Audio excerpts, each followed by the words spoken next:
बिस्मिल्लाहिर्रहमानिर्रहीम। आज का जो टॉपिक हमारा है उस टॉपिक का नेम है कंट्रोल स्ट्रक्चर। पाइथन के अंदर कंट्रोल स्ट्रक्चर बहुत ही इंपॉर्टेंट है। जब तक आपको कंट्रोल स्ट्रक्चर नहीं समझ आएगा तो आप किसी भी डिसीजन मेकिंग के अंदर आप किसी भी डिसीजन को वहाँ पे कर नहीं सकेंगे। तो कंट्रोल स्ट्रक्चर के अंदर हम मल्टीपल चीज़ें पढ़ेंगे, उसको हम देखते हैं कि कंट्रोल स्ट्रक्चर है क्या। इसको समझने के लिए आप स्टार्ट से लेके एंड तक इस वीडियो को लाजमी देखिएगा ताकि आपको ये कंसेप्ट समझ आए और आप प्रोग्रामिंग के अंदर अच्छी तरह से परफॉर्म कर सकें। तो कंट्रोल स्ट्रक्चर क्या होता है देखें। कंट्रोल स्ट्रक्चर बेसिकली एक्चुअली एक स्टेटमेंट है जिसको हम इस्तेमाल करते हैं ताकि हम प्रोग्राम के अंदर जो प्रोग्राम का एग्जीक्यूशन होती है, प्रोग्राम की रनिंग होती है, प्रोग्राम का चलना होता है, उसको कंट्रोल कर सकें।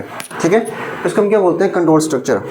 दोबारा सुनिएगा, स्टेटमेंट ऐसी स्टेटमेंट जिसको हम इस्तेमाल करते हैं ताकि हम प्रोग्राम की एग्जीक्यूशन को कंट्रोल कर सकें, प्रोग्राम की रनिंग को हम कंट्रोल कर सकें, उसको हम क्या बोलते हैं, कंट्रोल स्टेटमेंट बोलते हैं। ठीक है, इसका फर्स्ट पॉइंट था, इसकी डेफिनेशन थी। अगर मज़ीद आगे बढ़ें, use to combine individual instructions into a single logic unit, यानी कि एक कंट्रोल स्ट्रक्चर को हम इसलिए इस्तेमाल करते हैं, हमारे पास मल्टीपल पार्ट्स होते हैं, मुख्तलिफ पार्ट्स होते हैं, इंडिविजुअल इंस्ट्रक्शंस को हम कंबाइन करते हैं एक सिंगल लॉजिक के अंदर। किसको इस्तेमाल करते हुए, कंट्रोल स्ट्रक्चर को इस्तेमाल करते हुए। ठीक है, ये सेकंड पॉइंट था। थर्ड पॉइंट में क्या आता है, instructions organised in the three kind of control structure to control execution flow. सुनिएगा इस बात का मतलब, इंस्ट्रक्शंस ऑर्गेनाइज्ड यानी कि आपके प्रोग्राम के अंदर, कोडिंग के अंदर जब हम कोडिंग करते हैं प्रोग्राम की तो उसमें सारी इंस्ट्रक्शंस होती है, लाइन ऑफ कोड होते हैं। लाइन ऑफ कोड को हम बोलते हैं इंस्ट्रक्शन। उन तमाम लाइन ऑफ कोड को, उन तमाम इंस्ट्रक्शंस को हम ऑर्गेनाइज करते हैं, ऑर्गेनाइज का मतलब तरतीब में लेके आते हैं। तो तरतीब में ले आने के लिए आपके पास तीन किस्म के कंट्रोल स्ट्रक्चर हैं जिसको इस्तेमाल करते हुए हम प्रोग्राम के एग्जीक्यूशन के फ्लो को कंट्रोल करते हैं। ठीक है, अच्छा, लास्ट पॉइंट इसका, use to implement program logic. किसी भी प्रोग्राम के अंदर लॉजिक को बनाने के लिए हम कंट्रोल स्ट्रक्चर का इस्तेमाल करते हैं, इसके बिना हम किसी भी लॉजिक को क्रिएट नहीं कर सकते। ठीक है, कंट्रोल स्ट्रक्चर के पास टाइप्स हैं आपके पाइथन के अंदर। इस पाइथन के अंदर दो तरह के आपके पास टाइप्स हैं। पहला है डिसीजन मेकिंग और दूसरा है लूपिंग। तो आज हम देखेंगे कि डिसीजन मेकिंग क्या होती है और लूपिंग क्या होती है। ठीक है, इसको हम पढ़ते हैं। देखें, यहाँ देखिएगा, डिसीजन मेकिंग बेसिकली आप रियल लाइफ में देख लें। मिसाल के तौर पर आप स्टूडेंट हैं, आप 10th क्लास में पढ़ रहे हैं, आप एफएससी में पढ़ रहे हैं, तो आपकी मैट्रिक होने के बाद, आपकी एफएससी होने के बाद आप डिसीजन करते हैं कि मैंने आगे आईटी में जाना है, मैंने आगे बायो में जाना है, मैंने कौन सा सब्जेक्ट करना है, मैंने किस कैटेगरी के अंदर अपनी स्टडी को कंटिन्यू करना है, मैंने किस यूनिवर्सिटी के अंदर जाना है। ठीक है, किसी भी काम को करने के लिए आप उसमें डिसीजन लाजमी करते हैं। तो प्रोग्रामिंग के अंदर भी हम क्या करते हैं, डिसीजन करते हैं। तो उसको हम क्या बोलते हैं, डिसीजन मेकिंग। देखिए आप, अलावा प्रोग्रामर वो होता है जो प्रोग्राम लिखने वाला होता है। अलावा प्रोग्रामर को इस बात को हम अलाउ करते हैं to choose different action based on condition, यानी कि जब भी हम किसी भी डिसीजन करेंगे तो हमारे पास कोई ना कोई काम होगा जो हम काम करने की कोशिश करेंगे, जब हम काम को चूज़ करेंगे तो वो कंडीशन की बेस पे करेंगे कि आपका कंडीशन ठीक है या गलत है। मिसाल दूँ मैं आपको, अब देखें ना, आप कहते हैं कि आज बारिश हो रही है, ये कंडीशन क्या है, ट्रू है, फॉल्स है। इसकी बेस पे आप काम क्या करेंगे, स्टार्ट करेंगे। ठीक है, अब मैं कुछ पढ़ रहा हूँ, ठीक है, या मैं 10th क्लास में पास हो जाऊँगा, ये आपके पास एक कंडीशन है। मल्टीपल कंडीशंस हैं, आप पे डिपेंड करता है। देखें रियल लाइफ में आप देख लें, बहुत से एग्जांपल्स हैं कंडीशंस की। हर काम हम कंडीशन की बेस पे करते हैं, शर्त की बेस पे करते हैं। तो वो शर्त की बेस जो होती है, शर्त के बाद उसके कंडीशन के बाद हम क्या करते हैं, अपना डिसीजन करते हैं।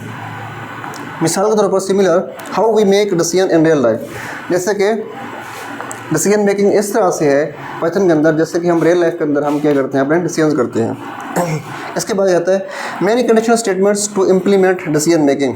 बहुत सारी ऐसी स्टेटमेंट्स होती हैं कंडीशनल, यानी कि ऐसी स्टेटमेंट जो कंडीशन बेस करती हो, इसलिए इस्तेमाल करते हैं ताकि हम इम्प्लीमेंट से कर सकें अपने डिसीजंस को। ठीक है, अब डिसीजन मेकिंग के आगे फिर टाइप्स हैं 2, 3, 4। पहले कौन सी है, इफ़ एल्स, इफ एल्स। उसके बाद अगर हम देखें तो वो नेस्टेड भी आता है, ठीक है। हम इंशाल्लाह आगे पढ़ेंगे बारी बारी, इनको भी हम कंटिन्यू आगे करेंगे। अच्छा, यहाँ पे मैंने बताया था आपको कि decision making and looping. Looping क्या होती है? देखें, लूप का मतलब क्या होता है? लूप एक ऐसी स्टेटमेंट होती है, मैं यहाँ पे आपको डिफाइन कर दूँ। लूप एक ऐसी स्टेटमेंट होती है जिसके अंदर, यानी कि जिसको इस्तेमाल करके हम इटरेशन करते हैं, मतलब एक लाइन के कोड को इस्तेमाल करके हम मल्टीपल काम लेते हैं। मिसाल दूँ मैं आपको, देखें मिसाल के तौर पर, फॉर एग्जांपल मैं कहता हूँ मैंने 1 से लेके काउंटिंग करनी है 100 तक या 1000 तक, तो स्टेटमेंट क्या होगी? एक होगी।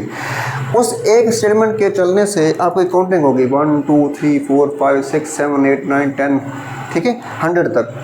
अगर जब हमारे पास लूप ना होती या लूपिंग ना होती तो हम हर 1 के लिए अलग कोड होता, 2 के लिए अलग कोड होता, 3 के लिए अलग कोड होता। तो इसको हम क्या बोलते हैं? लूपिंग बोलते हैं। लूपिंग यानी कि ऐसी स्टेटमेंट जिसको हम एक स्टेटमेंट को इस्तेमाल करके कंडीशन की बेस पे हम काउंटिंग करते हैं। या मिसाल दे रहा हूँ मैं आपको, मैं कहता हूँ मेरे पास एक लफ्ज़ है जिसका नाम है फॉर एग्जाम्पल पाकिस्तान है, कोई वर्ड है, कोई लफ्ज़ है, ठीक है।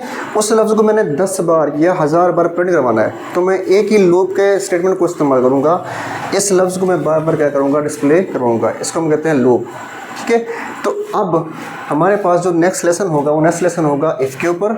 उसके बाद हम पढ़ेंगे इंशाल्लाह इफ़ एल्स, उसके बाद हम पढ़ेंगे इफ़ इलेफ, उसके बाद एल्स, ठीक है।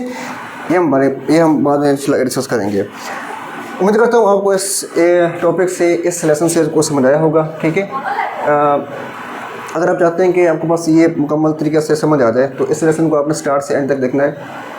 इसके बाद आपने मेरे चैनल को लाजमी सब्सक्राइब करना है ताकि इससे आपका फीडबैक हमें मुझे मिले, और ये आप मेरे लिए लाजमी होता है कि आप मेरे चैनल को सब्सक्राइब करें, मेरी वीडियो को शेयर करें और इसको लाइक करें, ताकि मुझे आपका फीडबैक मिले और इससे मुझे मोटिवेशन मिलती है ताकि मैं उस पर अच्छे से काम कर सकूं और आपको अच्छे से कुछ ना कुछ लेसन के अंदर दे सकूं।